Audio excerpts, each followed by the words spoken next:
Welcome back. It's time to do another story about Japan. Super excited today. Last time we did the emperors of early Japan, and today we're going to talk about the rise of the shoguns. So we're going to talk about samurai and shoguns.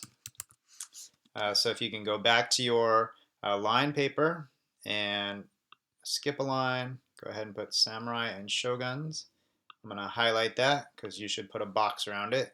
And then we're going to do our notes down here. Okay. So when we look at the magazine that I've been using to show you, see a beautiful picture up here of ancient Japan. And we're going to read this section right here on samurai and shoguns. By the early 1100s, Japan was in trouble. Powerful landlords refused to pay their taxes or provide soldiers for the emperor's army. The emperor's government became so weak that officials could not keep order. So you might remember that the emperor was established in Kyoto, and that over time they got so into all the things they were doing in the court, practicing poetry and so on and so forth, that they started ignoring what was happening in the countryside. All right, and when you ignore what's going on with your people, your government gets weaker. Bands of robbers roamed the roads. Rich landowners began to build their own armies. Many of their soldiers were peasant farmers who gave their allegiance to landowners rather than to the distant emperor. The private armies of the most powerful clans fought one another. The soldiers in these armies promised complete loyalty to the clan leader. These warriors called themselves samurai, or those who serve. Soon, samurai armies became the most powerful fighting forces in Japan. Loyalty is a very, very important concept in Japanese culture, even today, and a lot of that goes back to the samurai times. So, from that, one note that we want to have is the main idea of the powerful landlords. The emperor was not paying attention and not providing anything, so the powerful landlords refused to pay taxes. As you can imagine, the emperor wasn't so excited about that, but he was all the way up in Kyoto and he didn't have all of his armies aligned in the way he did. If you listen to Samurai Rising on Tales to Go, everything that I'm telling you right now is really going to connect with the things that you heard in that amazing, awesome book.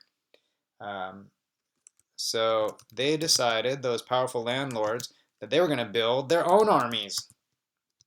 And the way they did that was by training peasant farmers to become samurai.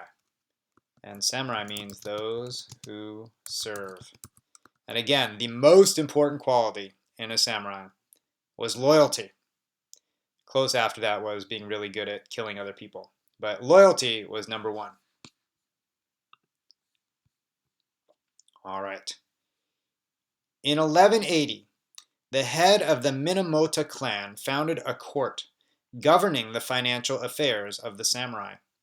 In 1192, he was declared shogun, which means commander-in-chief for suppression of barbarians. In effect, the shogun was a military dictator, and the emperor thus became a figurehead with religious power but no political power. For the next 700 years, shoguns ruled Japan. So the military really got run by the person who was called the shogun. And the emperor just became like this sort of figurehead, no real power, but he was revered as a religious descendant of the gods. You may remember that story of Amaterasu.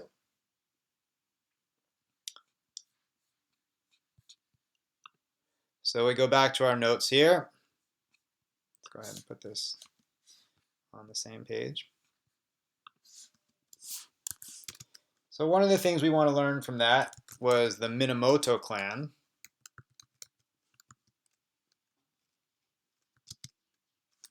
Sorry, I spelled that wrong.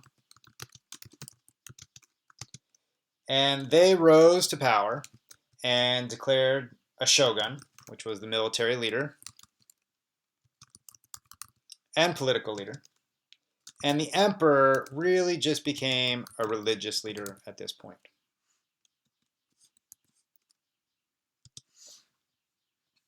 I'm going to go ahead and change the margins on this so that we can fit our notes onto one line. Okay.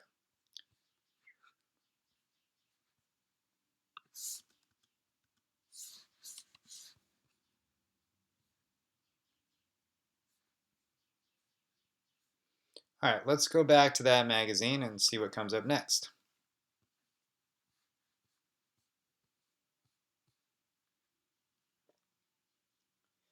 Shoguns chose trusted, high-ranking samurai to manage their lands, known as daimyo, which comes from two Japanese words meaning large and private land. These nobles governed villages and private estates, collected taxes, and kept the peace. As a reward for their loyalty to the shogun, each daimyo had a certain amount of land under his control and his own samurai army.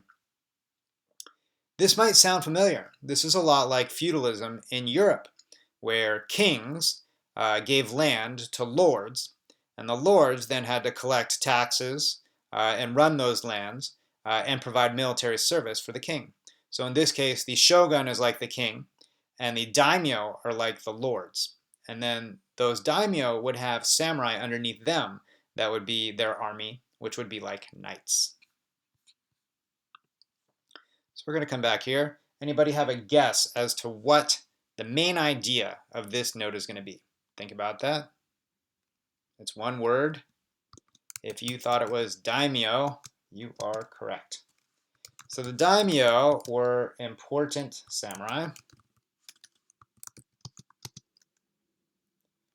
and they were given land and the responsibility to collect taxes. Let's go to the next section. We're going to learn about some great famous rulers from Japan, where if you were in Japan, you would know about these people, for sure, from your textbooks. The great rulers. 3 men played a key role in uniting Japan. The power of these rulers is reflected in the Japanese saying, Nobunaga pounded the rice, Hideyoshi kneaded the dough, and Tokugawa ate the cake. Pounding the rice. In 1582, Oda Nobunaga had united half of Japan's provinces under his rule and paved the way for the political and economic unification of the country. In battle, he was ruthless. His rule ended when he was murdered by one of his followers. So basically, when the emperor lost power, all these different clans started fighting for power. And sometimes one clan would conquer a whole bunch of other clans or form alliances, and they would, rule half of Japan or all of Japan. And they would declare a shogun. And so one of them was Oda Nobunaga. But it was a very dangerous position to be in because other people would try to kill you. So Nobunaga's top general, Toyotomi Hideyoshi, took control of the slain general's forces and destroyed Nobunaga's killers. He fought on until all rival daimyo agreed to accept him as their leader. By 1590, he had united all of Japan under his authority. Eating the cake. Hideyoshi took the title of shogun in 1603. In 1615, he committed suicide when his castle was invaded by Japan's strongest warlord, Tokugawa Ieyasu. So, what do you think might be the first main idea? There are 2 main ideas from this section. If you thought it was the name of that first shogun we talked about, you'd be right. Oda Nobunaga. And he united half of Japan.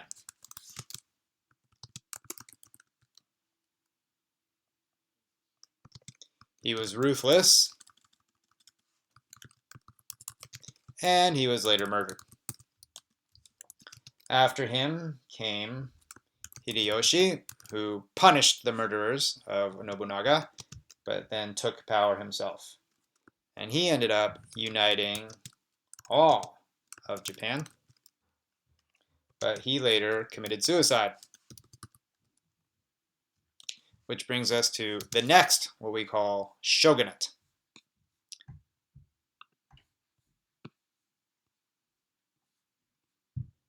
All the way down here. And by the way, this is a beautiful image of a castle, Japanese castle. Sort of like Europe, they also were feudalistic and they had castles and walls.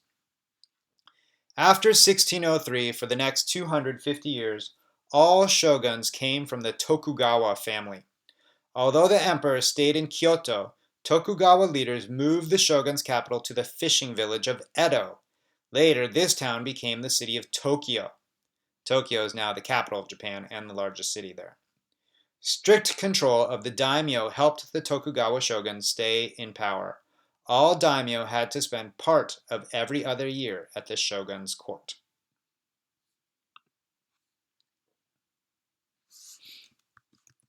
Tokugawa shogunate is the name of this note.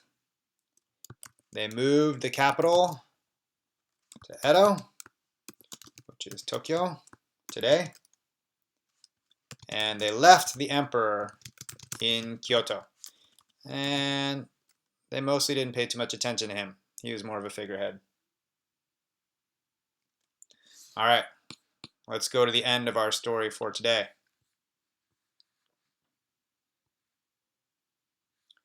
Tokugawa Ieyasu. The Tokugawa distrusted foreigners.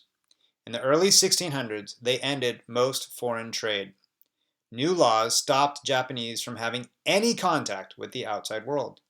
Tokugawa leaders expelled the few European traders and Christian missionaries in Japan, permitting only a small community of Dutch merchants to stay in Nagasaki. Nagasaki, if you remember from the map, is all the way down at the bottom of Japan. No one was allowed to travel outside Japan. Below is a Dutch merchant ship. So they basically kicked everybody out, except for a very small number of Dutch merchants. And then Japan was isolated for a very long time. Now remember that isolation is a key theme in our Japanese unit, and we talk a lot about how isolation led to a very unique culture in Japan.